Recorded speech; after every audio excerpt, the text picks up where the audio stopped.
அல்லாஹ்வுடைய நல்லடியார்களே, வீட்டுக்கு போய் குழந்தைகளுக்கு படித்துக் கொடுங்கள். மாடி வீடு கட்டுவதல்ல இந்த துனியாவுடைய வெற்றி, பெரிய வாகனங்கள் எடுப்பதல்ல இந்த துனியாவுடைய வெற்றி. சஜதாவிலே விழுந்து அல்லாஹ்வுடைய நெருக்கத்தை பெற்றால் அதுதான் வெற்றி என்று சின்னத்திலே இருந்தே சொல்லுங்கள், சின்னத்திலே இருந்தே சொல்லுங்கள்.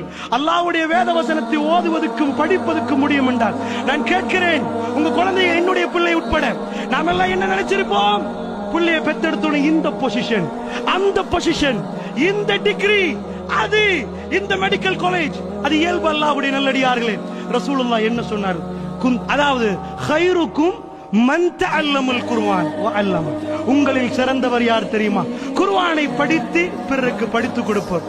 எத்தனை பேர் உங்க பிள்ளை குர்ஆனை படிச்சு கொடுக்கணும் என்று பிறந்த உடனே நினைச்சு பார்த்தீங்க? அல்லாஹ்வுடைய நல்லடியார்களே, துனியா எங்களை கவர்ந்து விட்டது. ரசூலுல்லாஹ் ஒரு நாள் வேகமா வந்தார்.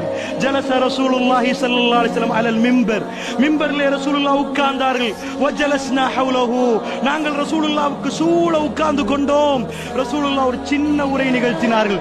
இன்ன மிம்மா அகாஃபு அலைக்கும் மின் பஅதி, எனக்கு பிறகு மக்களே நான் பயப்படுகிறேன் என்று ரசூலுல்லாஹ் திடீரென்று வந்து உட்கார்ந்து விட்டு பயானை தொடங்கினார்கள். பெரிய பயான் அல்ல, இன்ன மிம்மா அகாஃபு அலைக்கும் மின் பஅதி, எனக்கு பிறகு மக்களே நான் பயப்படுகிறேன் உங்கள் விஷயத்தில் என்றார்கள்.